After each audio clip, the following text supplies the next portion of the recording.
morning. It is time for another week of Coach's Corner. And this week I have a topic that I have been mulling over for a while that's going to sound kind of weird. And that's why you need to stop hoping. Now, most of us are like, wait a minute, isn't hoping a good thing? We think back to books that we've read as kids, like The Diary of Anne Frank, or I'm going to draw a blank on other titles off the top of my head, where hope is the underlying theme of the entire thing, never losing hope and never giving up. But I want to call attention to a detail with hoping that a lot of us overlook every day. Hoping is reserved for things that are outside of our control. So for things like what the weather's like, I hope that we don't get any more snow this year. Am I right? Or things like, I really hope that my kids do well on their test today at school. Things that are outside of our control, that we've done what we can do, and the rest is not up to us. However, what it is not reserved for is things that are inside of our control. And of course, I'm going to use health and fitness because that's what we're here to talk about today. I hope that I lose 2 pounds this week.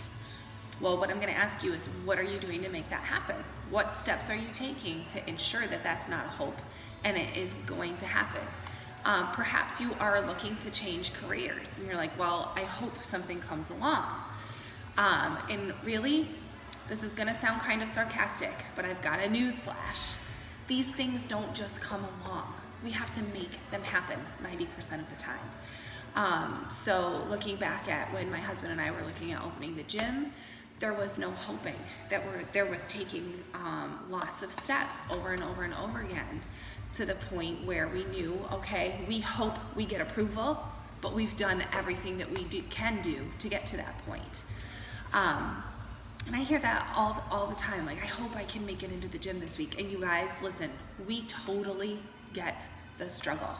We've got 3 kids, ages 12 and under, husband's working full-time, owning a business. I'm not trying to toot our own horns, but I totally know the struggle.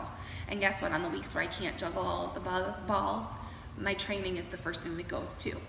But I have a 3 minimum rule for myself for the week, that 3 times a week I have to move on purpose. So each day that looks a little different. Some days it's something simple like going for a 20-minute walk. Yeah, sometimes it is a 2-hour grind session in the gym. But that 3 times a week I move on purpose. Maybe that's horseback riding for you. Maybe it's going for a walk with one of your girlfriends and decompressing about the day. Or one of your guy friends, I don't know. Maybe it is going for a bike ride. But something that you are moving your body with intention of getting healthier. And this is not limited to just health and fitness. Like I was saying about wanting to switch careers. Are you miserable in the job that you're doing every day? Because we've all been there. And I think that we get so ingrained in the I don't have a choice, I don't have a choice, I don't have a choice, that we just stay there for decades. And then by the time we get to our 50s and 60s, we can't even enjoy our retirement because we're so exhausted and beat up from doing a job that we hated for 30 years. What else is out there? Have you looked? And I don't mean that to sound accusatory, but have you? What other options might you have? Because a lot of times we convince ourselves that we don't have options because our fear is talking. And fear is what robs us of hope. So we've established the difference about what hope is and when it's applicable and when it's not. And for things that are inside of our control, how do we stop hoping and what do we start doing about it? What does that look like? So I want you to start noticing when you're using the word hope. And is it something that you can control or is it not? And if it's something that you can control, I want you to start setting goals for yourself that will start holding you accountable to take this from a hope and into a goal with a course of action. So for instance, maybe you do hope that you can utilize a gym membership this week.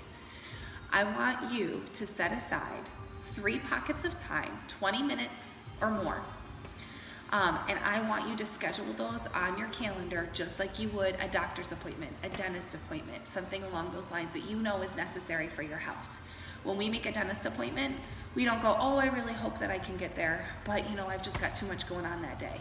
No, we put it in our calendar, we set that time aside, we do not schedule anything else coinciding at the same time, and we make sure that we get there, because we know that if we don't, our teeth will start decomposing and our health is gonna go right in the toilet, and we all know that's something important for us to do. Why don't we do the same thing with our bodies? Why? Moms especially, we're terrible at this. Oh yeah, I think I'm gonna try to make it this week. I'm gonna try. How many times have you said that? Maybe dads too. Stop trying.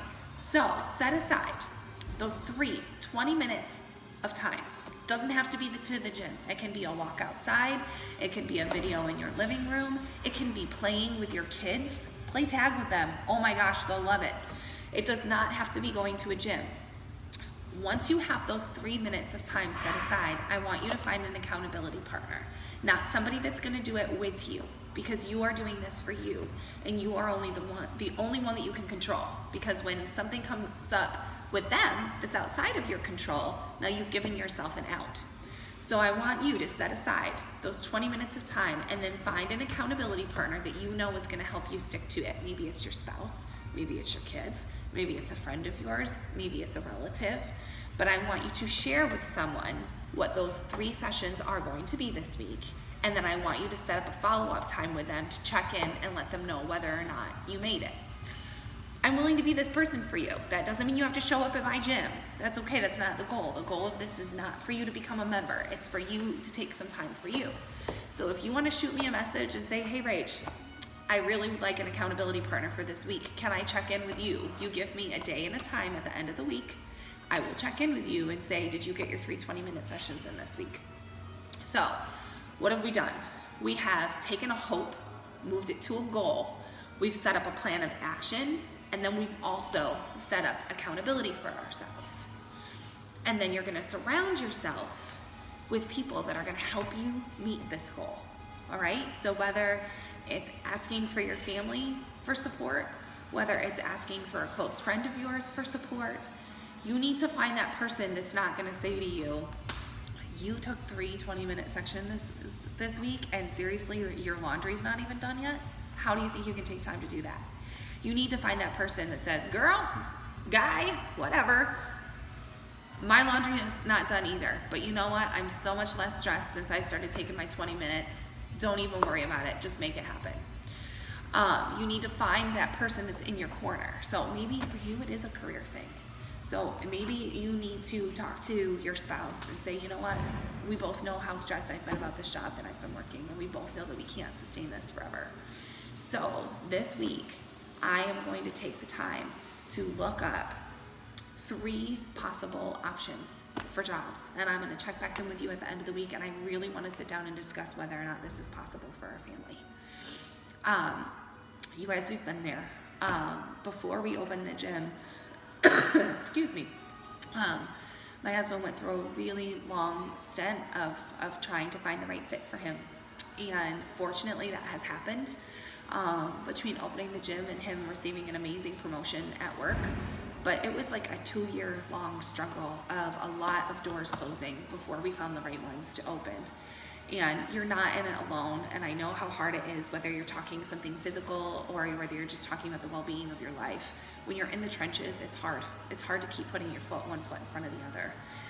But that's where that surrounding yourself with a community of people that are positive, that are gonna help remind you of what your goals are in those moments where you wanna just say, it's too hard, I can't do this anymore. That are gonna say, no, you know what, it's hard, but we're in it together. Let's just keep putting one foot in front of the other. That's what you wanna look for. So stop hoping, start setting goals, start setting a plan of action, and you are gonna be shocked at what your life looks like in 6 months to a year. As you set your goals, I'd love to know what they are. If you don't want to share them publicly, if that makes you uncomfortable, feel free to shoot me a message. I will get back to you. It might take me a little bit, but I will absolutely get back to you, and I'd love to know what your goals are. Stop hoping, start making stuff happen, and I'll check back in with you later this week.